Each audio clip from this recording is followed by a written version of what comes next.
یہ ایک بہت پرانے زمانے کا ذکر ہے۔ ایک تھا شکاری، لیکن وہ دوسرے شکاریوں کی طرح نہیں تھا۔ اس نے اپنی پوری زندگی میں کسی جانور کو نہیں مارا تھا۔ وہ کسی جاندار کو مارنے کے لیے ہاتھ اٹھا ہی نہیں سکتا تھا۔ بس اس کے پاس ایک جال تھا اور ایک بانسری جس پر وہ بہت سریلی دھنیں بجایا کرتا تھا۔ وہ روزانہ جنگل میں جاتا، جال بچھاتا اور جال سے کچھ دور جا کر بانسری بجانے لگتا۔ اس کی بانسری کی دلکش آواز سن کر پرندے اڑتے چلے آتے۔ وہ انتظار کرتا اور جیسے ہی کوئی پرندہ اس کے جال کے پاس آتا، وہ رسی کھینچ کر اسے جال میں بند کر لیتا۔ پھر وہ اس پرندے کو دانہ کھلاتا، ان کا خیال رکھتا اور ان کی پیاری پیاری آوازیں سنتا۔ جب کبھی اسے پیسوں کی ضرورت پڑتی تو وہ ان میں سے 2-3 پرندے بیچ دیتا۔ پرندوں کے اس شکاری کا ایک بیٹا تھا جس کا نام بہزاد تھا۔ بہزاد ابھی چھوٹا ہی تھا کہ شکاری بیمار پڑا اور اس کا انتقال ہو گیا۔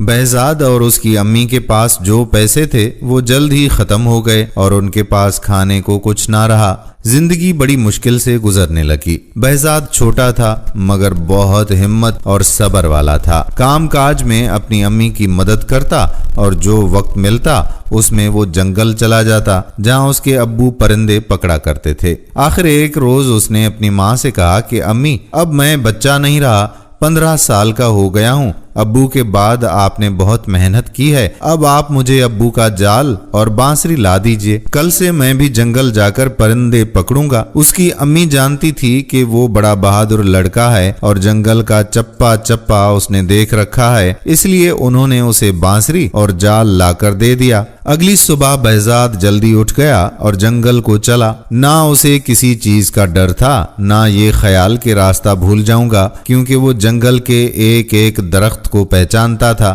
گھنے جنگل میں دور تک نکل گیا اور بانسری بجانے لگا، لیکن پورے دن میں ایک پرندہ بھی اس کے پاس نہ آیا۔ آخر جنگل میں شام کا اندھیرا پھیلنے لگا تو وہ تھکا ماندہ خالی ہاتھ گھر لوٹ آیا۔ اس کی امی جانتی تھی کہ یہی ہوگا، پرندے پکڑنا اتنا آسان نہیں ہے کہ کوئی ایک ہی دن میں یہ کام سیکھ لے۔ انہوں نے بیٹے کو تسلی دی اور سمجھایا کہ بیٹے، تمہارے ابو بھی فوراً پرندے پکڑنے میں ماہر نہیں ہو گئے تھے، ابھی تمہیں اس کام کو سیکھنے میں بہت محنت کرنی پڑے گی۔ بہزاد ہمت ہارنے والا نہیں تھا، اس نے مستقل مزاجی سے یہ کام جاری رکھا۔ آخر آہستہ آہستہ اسے بانسری پر خوبصورت دھنیں بجانا، اپنے آپ کو پرندوں سے چھپانا اور بغیر ہلے جلے صبر سے دیر تک بیٹھنا آ گیا اور پرندے اس کے جال میں پھنسنے لگ گئے۔ ایک دن اس کے جال میں ایک بہت عجیب اور خوبصورت پرندہ پھنس گیا۔ اس کے پر 7 رنگوں کے تھے۔ وہ خوشی خوشی گھر آیا اور اس پرندے کو ایک پنجرے میں بند کر دیا۔ اگلی صبح جب وہ اٹھا تو یہ دیکھ کر حیران رہ گیا کہ پرندے نے ایک خوبصورت انڈا دیا تھا۔ وہ انڈا بھی 7 رنگوں کا تھا۔ بہزاد نے سوچا کہ یہ انڈا بازار میں جا کر بیچ دینا چاہیے تاکہ کچھ پیسے ہاتھ لگیں۔ جب وہ انڈا لے کر بازار پہنچا تو اسے دکاندار نے دیکھ لیا۔ یہ دکاندار بہت چالاک اور لالچی تھا۔ اس کا کام ہی غریب لوگوں کو دھوکہ دینا اور سستی چیزیں مہنگے بیچنا تھا۔ بہزاد کے ہاتھ میں رنگین انڈا دیکھتے ہی اس نے فوراً آواز دی، اے سنو، کیا یہ انڈا بیچتے ہو؟ میں اسے خریدتا ہوں۔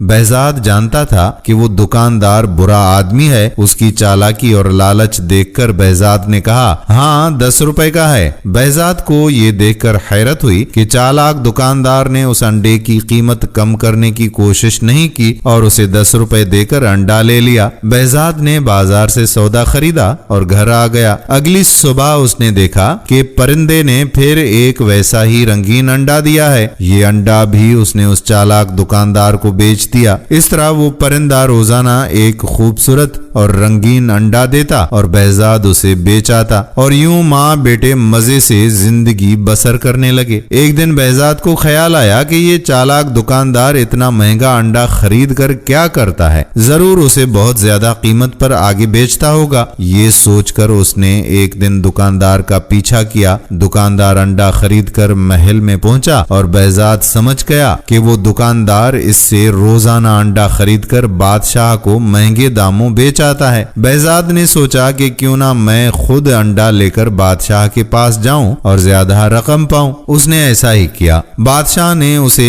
ایک انڈے کے 100 روپے دیے۔ جب چالاک دکاندار نے دیکھا کہ بہزاد اب اسے انڈے نہیں بیچتا بلکہ خود محل میں جا کر بادشاہ کو بیچ آتا ہے تو اسے بڑا غصہ آیا۔ بہزاد کو سبق سکھانے کے لیے وہ ایک دن بادشاہ کے پاس گیا اور کہا کہ بادشاہ سلامت، آپ بہزاد سے اتنا مہنگا انڈا کیوں خریدتے ہیں؟ یہ انڈے تو آپ کو بالکل مفت میں مل سکتے ہیں۔ بہزاد کے پاس ایک عجیب اور خوبصورت پرندہ ہے جو یہ انڈے دیتا ہے، آپ اس سے یہ پرندہ چھین لیجئے، آپ کے پاس انڈا اور پرندہ مفت میں ہوں گے۔ بادشاہ نے بہزاد کو حکم دیا کہ پرندہ فوراً لے آؤ۔ بہزاد سمجھ گیا کہ یہ چالاک دکاندار کی شرارت ہے، کیونکہ بادشاہ اتنا بے وقوف ہے کہ وہ کبھی یہ نہیں سوچ سکتا کہ انڈے کہاں سے آتے ہیں، لیکن وہ مجبور تھا کیونکہ بادشاہ کا حکم نہ ماننے پر اسے کوئی سخت سزا بھی دے سکتا تھا۔ بہزاد نے اپنا پرندہ بادشاہ کو دے دیا، لیکن اس نے ہمت نہیں ہاری۔ اس نے اپنی بانسری اور جال اٹھایا اور جنگل کو نکل گیا۔ اس نے ایسی دلکش بانسری بجائی کہ جنگل کے کونے کونے سے پرندے نکل نکل کر اس کے پاس آنے لگے۔ اس کے جال میں کبھی تیتر پھنستا، کبھی فاختہ تو کبھی بلبل۔ ان کو بیچ کر دونوں ماں بیٹے ہنسی خوشی زندگی گزارنے لگے۔ بہزاد پورے شہر میں مشہور ہو گیا۔ جب کسی کو کوئی پرندہ پالنا ہوتا وہ بہزاد کے پاس آتا اور اس سے پرندہ خرید کر لے جاتا۔ چالاک دکاندار نے یہ دیکھا تو بہزاد سے کہا کہ یہ پرندے تم مجھے بیچا کرو۔ بہزاد سمجھ گیا کہ وہ اس سے پرندے سستے خرید کر لوگوں کو مہنگا بیچے گا، اس لیے اس نے انکار کر دیا۔ چالاک دکاندار کو بہت غصہ آیا۔ وہ بادشاہ کے پاس گیا اور اس نے کہا کہ بادشاہ سلامت، آپ نے جو پرندہ بہزاد سے لیا تھا وہ اکیلا ہونے کی وجہ سے اداس رہتا ہے۔ آپ بہزاد سے کہیے کہ ایسا ہی ایک اور پرندہ پکڑ لائے تاکہ آپ کا پرندہ اپنے ساتھی کے ساتھ خوش رہے۔ بادشاہ کی کھوپڑی میں بھوسا بھرا ہوا تھا۔ اس نے سوچا کہ دکاندار ٹھیک کہتا ہے۔ اس نے بہزاد کو بلوایا اور اسے حکم دیا کہ میرے پرندے کا ساتھی ایسا ہی ایک اور پرندہ پکڑ لاؤ ورنہ تمہاری خیر نہیں۔ بہزاد نے کچھ کہنے کی کوشش کی لیکن بادشاہ نے کہا کہ میں ایک لفظ بھی نہیں سننا چاہتا۔ میں تمہیں 40 دن کی مہلت دیتا ہوں۔ اگر 40 دن کے اندر اندر تم ایسا ہی ایک اور پرندہ نہ لائے تو تم کو جان سے مار دیا جائے گا۔ بہزاد پریشان تو ہوا لیکن اس نے حوصلہ رکھا اور بانسری اور جال لے کر جنگل پہنچ گیا۔ اس نے دن رات ایک کر دیا، ایسا عجیب و غریب پرندہ کہاں سے ملتا، لیکن اس کی محنت رنگ لائی اور آخر اس کے جال میں ویسا ہی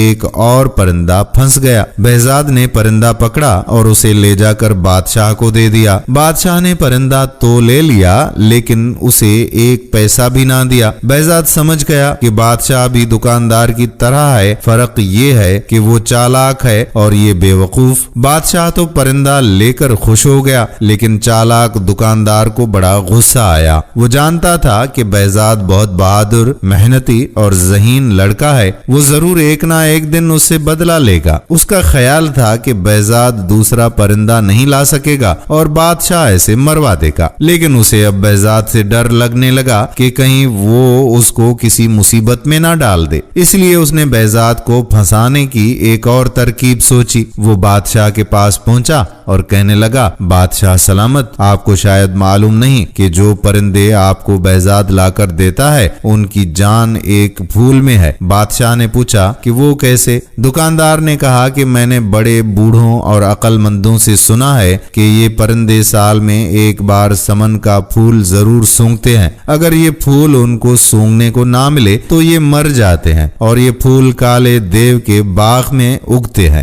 بادشاہ نے کہا، لیکن ہمارے پاس یہ پھول کہاں سے آئیں گے، کیونکہ کالا دیو تو اپنے باغ میں کسی کو نہیں آنے دیتا اور کوئی وہاں پہنچ بھی جائے تو وہ اسے مار ڈالتا ہے۔ دکاندار نے کہا کہ حضور، یہ کام تو پورے ملک میں ایک ہی لڑکا کر سکتا ہے، اس کا نام بہزاد ہے،